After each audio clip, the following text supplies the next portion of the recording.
아멘. 할렐루야. 감따라합니다. 성령님, 성령님 오시옵소서. 인정합니다. 환영합니다. 모셔드립니다.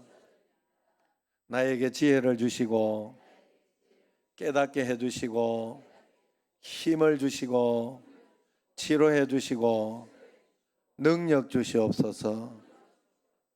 이 시간 여기 계신 줄 믿습니다. 할렐루야. 환영합니다. 우리 환영의 박수. 전심으로 좀 쳐요. 이렇게 진심으로 하나님 앞에 그런 마음으로 이렇게 옆에서 어떤 사람이 이렇게 계시다 이렇게 해서 여기 만약에 우리가 예를 들어서 말이요, 늘 뭐로 향임이가 반주를 잘 해주니까 우리 향임이 반주 잘해서 박수 한번 쳐줍시다.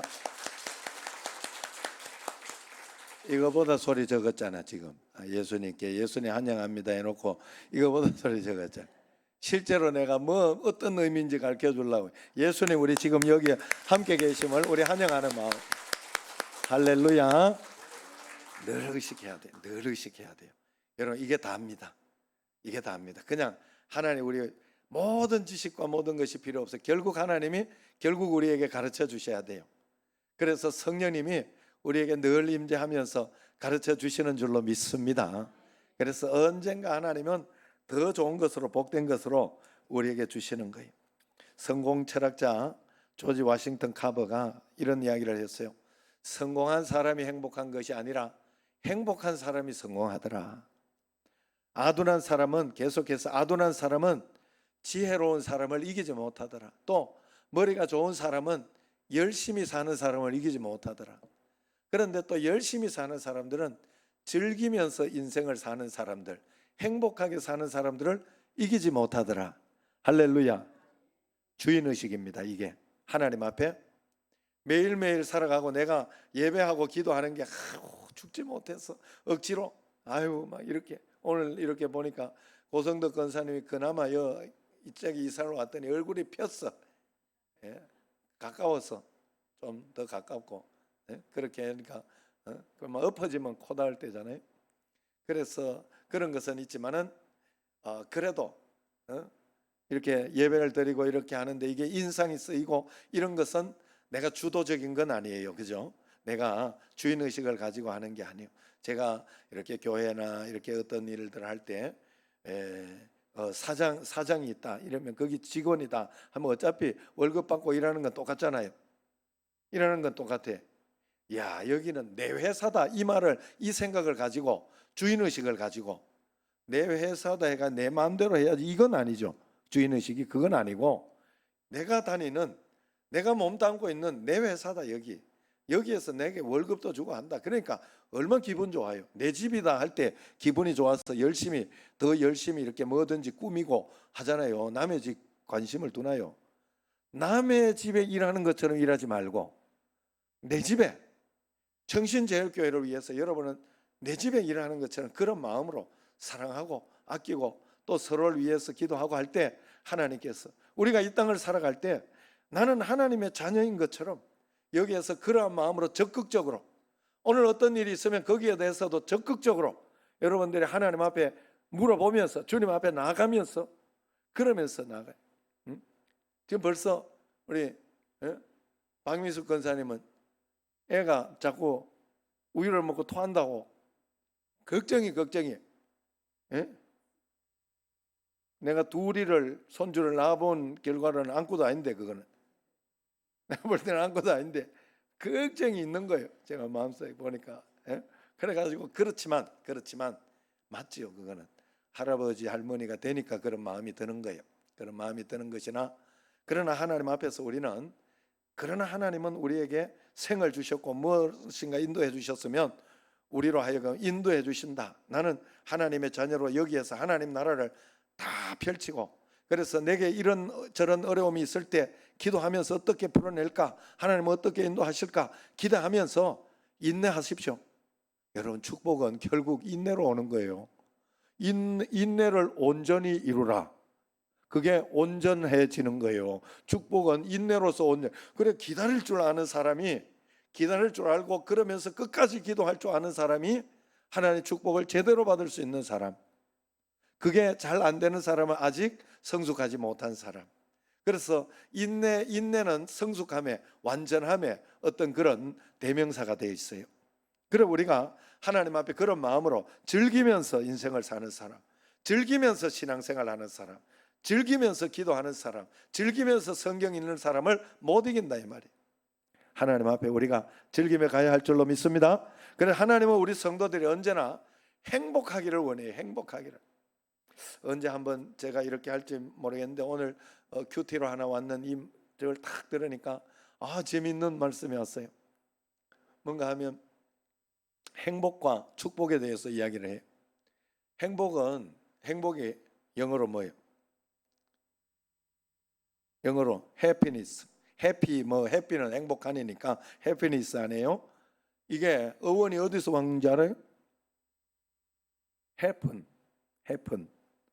해프다 이 뜻이 아니에요. 우연히 일이 일어나다 하는 뜻이에요. 우연히 어떤 일이 생기다 하는 그런 때 해픈에서 해피니스가 나와요. 해피니스. 행복은 우연히 항상 찾아오는 거래. 우연한 가운데 만나는 게 행복이래. 행복의 어원이. 그런데 축복, blessing 그거는 어원이 뭔지 아세요? 어원이 브리드, 피를 흘리다. 브리드, 피를 흘리다. 그러면서 이야기 축복은 예수 그리스도 십자가 피를 흘리면서 축복이 나오는 것이 그게 진짜 축복이다. 그래서 그 예수 그리스도의 피 흘림의 축복. 그래서 나도 다른 사람에게 축복을 주고 은혜를 베풀 수 있는 것은 나는 죽고 십자가로 살아갈 때 그 은혜는 다른 사람들에게 나누어진다.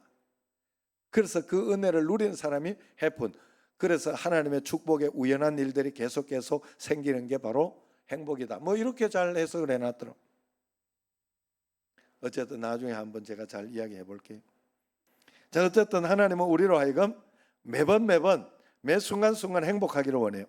인생의 짐을 내려놓고 하나님께 예배하는 시간뿐만 아니라 사명의 짐을 짊어지고 가파른 언덕을 오르면서도 하나님은 행복하기를 원하신다. 할렐루야.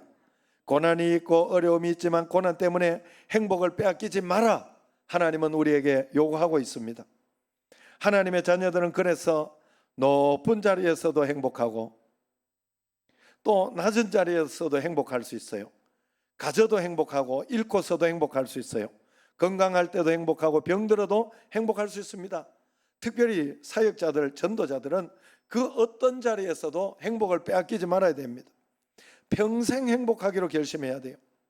행복의 기름, 기쁨의 기름, 부으심을 우리가 받아야 됩니다. 구해야 됩니다. 적어도 전도자들에게 나의 고난, 핍박, 상실을 통해서 예수님이 전파될 수 있다면 그것은 확실히 행복이지요.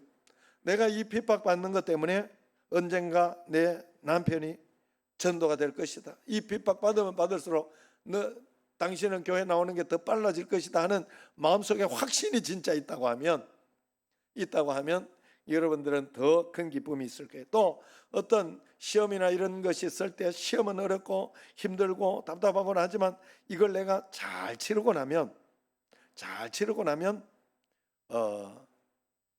고난 가운데 있지만은 잘 치르고 나면 서울대학교 들어간다. 아니면 어떤 것을 쟁취할 수 있다. 이러면 얼마나 그것이 고난 가운데도 기쁨이 되는 거예요. 김연아 피겨 스케이팅이나 이런 것들이 골프 여자들이나 이런 사람들이 얼마나 수많은 노력을 하고 얼마나 그렇게 하지만 거기에서 억지로 하는 것이 아니라 주인의식을 가지고 이것을 넘기고 나면 이 고난을 이기고 나면 나는 올림픽 금메달이다. 막 이런 어떤 기쁨이 있는 거 아니겠습니까? 우리가 하나님 앞에 그런 마음으로 나가야 되는 거지요. 그래서 그것이 최고의 행복. 나의 죽음을 통해서 예수를 전할 수 있다면 최고의 행복이 되는데 그걸 순교라고 합니다. 순교는 그리스도인의 최고의 영광, 최고의 행복입니다. 오늘 본문은 전도자 사도 바울의 자기 행복 선언입니다. 바울은 참 행복했던 전도자였어요. 바울의 이 행복 선언은 진수성찬을 차려놓고 좋은 상황 속에서 한 말이 아니라고 하는데 귀중함이 있습니다. 바울은 오늘 쇠사슬의 메인 죄인의 모습으로 행복을 선언하고 있어요. 평소 행복을 느끼고 살던 사람도 쇠사슬이 딱 쇠고랑에 차고 나면 행복에 겨워 할 수 있는 것은 힘든 일이죠. 내 꼴이 이래가지고 행복을 말한들 누가 그걸 행복하다고 이야기하겠는가, 누가 인정해 주겠는가 하고 그런 내적 갈등이 얼마든지 심하게 일어날 수 있는 상황이었어요. 그리고 지금 바울은 재판정에 서 있습니다. 재판관은 일개 하급 판사가 아니라 지금 한 나라의 왕입니다. 이런 상황에서 기도를 하면 우리가 생각하는 기도는 이런 상황에서 뭐 기도해요? 하나님, 나를 두 가지 기도, 나를 이 속박에서 벗어나게 해주시고, 하나님, 내가 저 왕처럼 되게 해주옵소서. 왕처럼 되게, 그게 우리의 기도 아니겠습니까? 그런데 사도 바울의 기도는 오늘 어떻습니까? 여기 저 왕도 나처럼 되게 해주옵소서, 그렇게 기도하고 있잖아요. 얼마나 역설적인 선언이에요. 바울은 포박된 몸으로 재판하는 왕 앞에 서서 당신도 나와 같이 되기를 원합니다, 이런 이야기를 하고 있어요. 이 말은 당신도 나처럼 예수님을 만나서 행복한 삶을 살기를 바랍니다 하는 그런 뜻입니다. 얼마나 놀라운 말입니까, 여러분? 무엇이 바울을 그토록 행복하게 했을까? 그것은 바울이 예수 그리스도로 구원받은 그 기쁨, 그 구원의 기쁨이 있었기 때문에 그래요. 예수 그리스도가 함께 계신 기쁨이 그에게 있었기 때문에 그렇습니다. 그래서 사도 바울이 다 나와 같이 되기를 바란다 하는 이 말의 뜻은 이 법정에 있는 모든 분들은 다 나처럼 예수 믿고 구원받은 사람이 되라, 예수님을 아는 사람, 예수님과 동행하는 그 삶의 기쁨을 아는 사람이 되라는 뜻입니다. 예수님을 만나기 전에 바울은 예수 믿는 사람을 죽이는 일을 했지요. 그것이 자신의 사명이었어요. 천직인 줄 알고 살았습니다. 회당마다 찾아다니면서 박해의 칼을 휘둘렀어요. 그것도 모자라 외국의 그리스도인들을 찾아내 죽이려고 다메섹 언덕을 넘고 있을 때 호련히 빛이 비추어서 거기에서 쓰러졌죠. 거기에서 그는 살아계신 하나님을 만나게 됩니다. 예수님을 만났죠. 거기서 이런 음성을 들었잖아요. 사울아, 네가 어찌하여 나를 핍박하느냐? 주여, 니시오니까. 이 말을 듣고 그때 사울은 깨달은 거예요. 사울아, 네가 어찌 나를 핍박하느냐? 아, 교회를 핍박하는 것이, 예수 믿는 사람을 핍박하는 것이 하나님을 핍박하는 거였구나, 예수님을 하나님을 핍박하는 거였구나 하는 것을 그때 깨달았죠. 그러면서 반대로 또 깨달은 게 뭐예요? 그렇다면 교회를 사랑하는 것은 예수님을 사랑하는 것이었구나 하는 그것을 깨달은 거예요. 반대로도 교회를 핍박하면 하나님을 핍박하는 거지만 교회를 사랑하면 하나님을 사랑하는 것이구나 하는 것도 깨닫게 되는 거 아닙니까? 그래서 바울은 평생 교회를 세우고 교회를 건강하게 만들기 위해서 자신의 목숨을 걸었던 것입니다. 그는 그래서 주님을 만났고 성령을 받았습니다. 복음 전도자로 소명을 받았어요. 그래서 분연이 일어났습니다. 다윗이 솔로몬에게 이야기한 것처럼 너는 뭐가 되라 했지?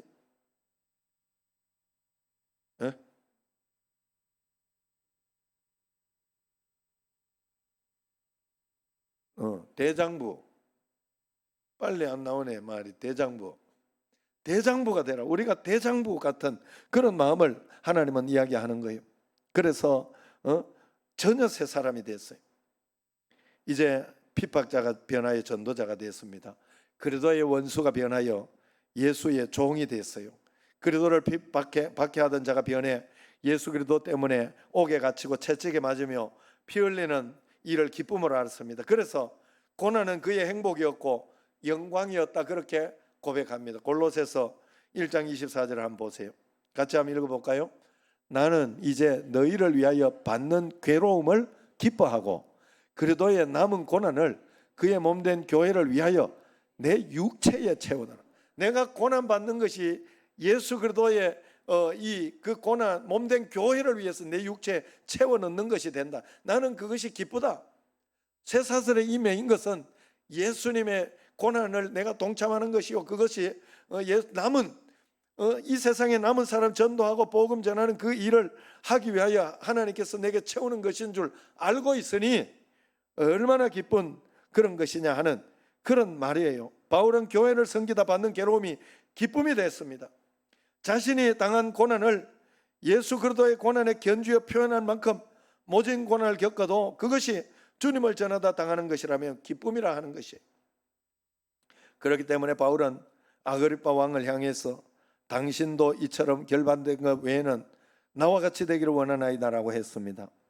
즉 왕관을 쓴 노예가 되기보다는 무관의 자유인이 되고 싶었어요.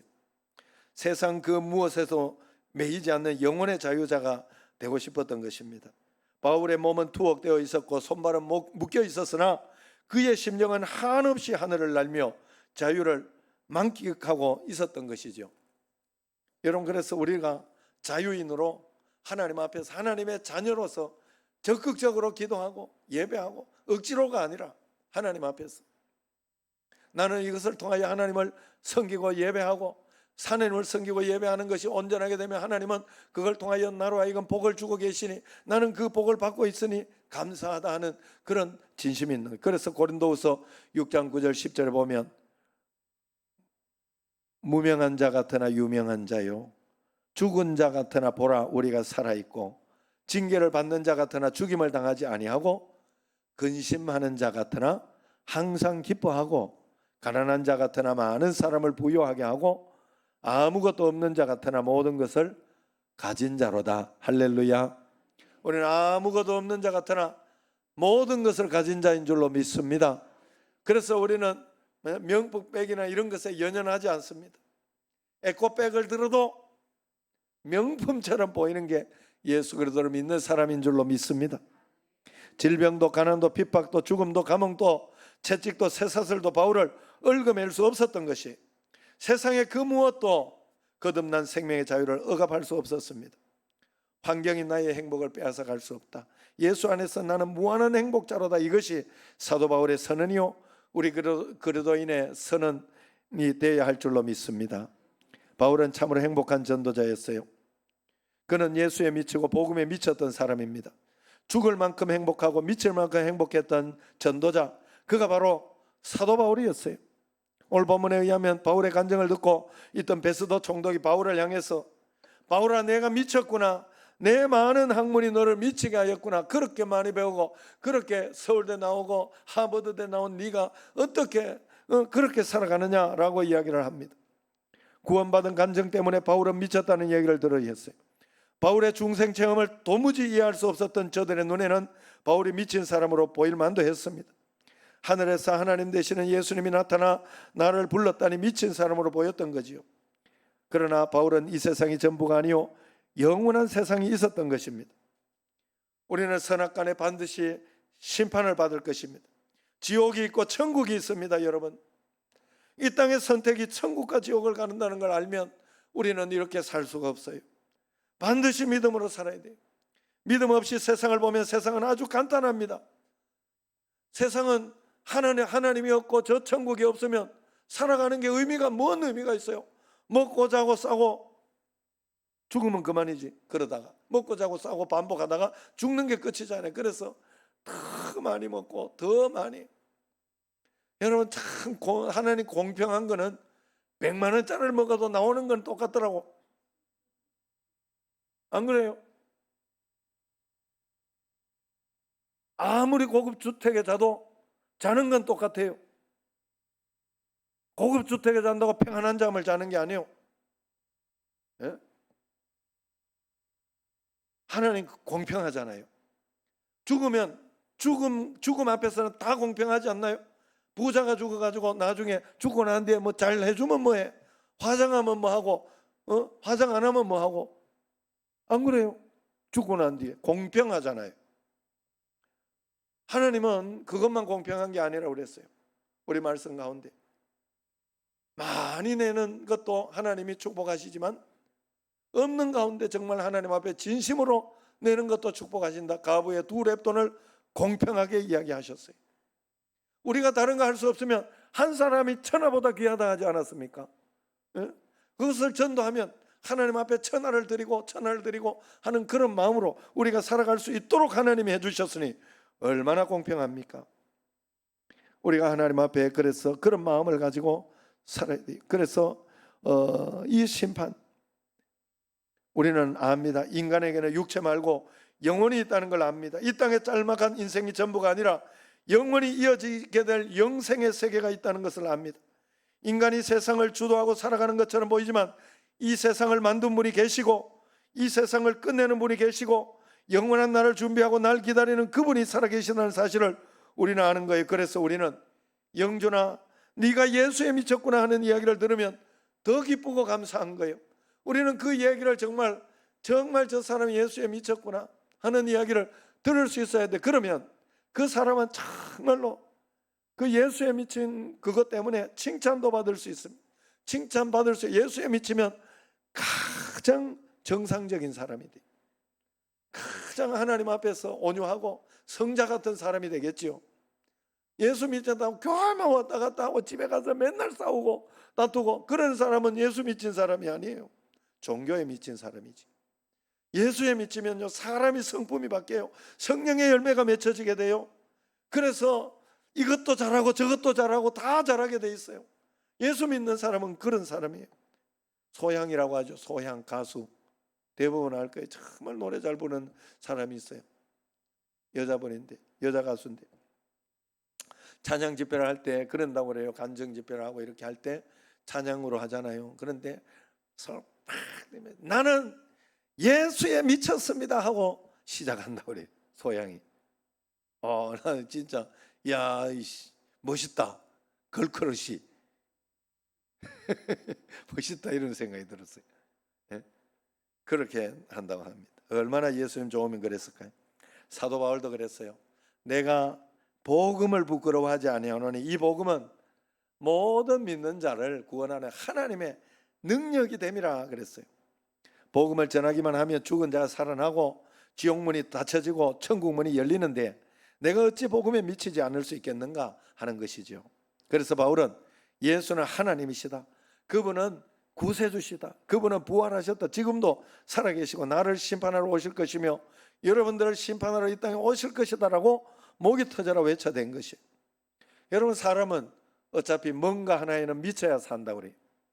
20대는 그래서 사랑에 미치고 30대는 야망에 미치고 40대는 일에 미치고 50대는 소유와 건강에 미치고 60대는 명예와 은퇴에 미치고 70대 80대는 멋진 인생 마무리에 미친다고 합니다.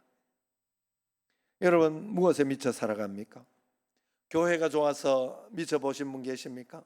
예수님이 너무 좋아서 미쳐보신 분 계십니까? 기도에 미쳐보신 분 계십니까? 성경 읽다가 너무 좋아 미쳐보신 분 계십니까? 복음 전하는 게 좋아서 미쳐보신 분 계십니까? 예수님께서 우리를 미치도록 사랑하지 않았으면 어찌 그분이 우리를 위하여 목숨을 내어놓을 수 있었겠습니까? 하나님께서, 하나님 아버지께서 우리를 미치도록 사랑하지 않았다면 어찌 독생자 예수 그리스도를 날 위해 보내주실 수 있었을까요? 예수 천당을 미친 듯이 외치다가 고난당했던 최건넌 목사님이 한국교회에 다시 살아나야 합니다. 내 조국 스코틀랜드를 내게 주옵소서. 이 땅을 복음으로 점령할 수 없다면 차라리 나를 제물로 삼아 주옵소서 기도했던 장로교 창설자 존 낙스의 열정이 되살아나야 됩니다. 죽으면 죽으리다 내 민족을 내게 주소서. 에스더의 기도가 우리 가운데 다시 살아나야 할 줄로 믿습니다. 여러분, 신앙생활을 해오면서 언제가 가장 행복했습니까? 저도 생각해보면 예수님을 알고 교회에 미쳐서 열심히 살았던, 예수님 때문에 그렇게 살아야만 되는 줄 알고 그것이 옳은 것인 줄 알고 그냥 열심히 정말로 목회도 하고 이렇게 하면서 열심히 예수님만 바라보고 따라가며 그 젊은 청춘을 다 보낸 것 같은데 그때가 제일 행복해요. 그때가 제일 행복했어요. 물론 지금도 행복합니다만은, 지금도 감사하고 행복합니다만은 더 좋았던 거예요. 여러분은 어떻습니까? 교회가 좋아서, 복음이 좋아서, 예수가 좋아서 기도에 미치고 복음 전도에 미치고 성도 사랑, 교회 사랑에 미쳐서 살던 때가 있습니까? 뒤돌아보십시오. 그러면 그때가 제일 행복한 때예요. 세상 살기 힘들다고 기쁨을 빼앗기고 살지 마십시오. 행복을 강탈당하고 살지 마십시오. 하나님 앞에 나 자신에게 세상을 향하여 우리를 유혹하는 마귀를 향하여 우리는 지금 행복을 선언해야 합니다. 예수님이 지금 내 안에 계시니 나는 70억 가운데 가장 행복한 자이다. 우리 가족들 서로 아껴주고 사랑하고 아껴주니 우리 가정은 20억 이 지구상의 가정들 가운데 가장 행복한 가정이다. 한국에 5만 교회가 있지만 하나된 비전으로 서로 사랑하고 아껴주는 우리 청신제일교회가 한국에서 가장 행복한 교회다. 선포해야 됩니다. 나는 행복한 아빠다. 나는 행복한 아내다. 나는 행복한 목사다. 나는 행복한 성도다. 나는 행복한 전도자다. 할렐루야. 선포하고 선언하며 살아가는 주님과 동행하는 여러분과 저가 되기를 주의 이름으로 축원합니다. 기도하겠습니다.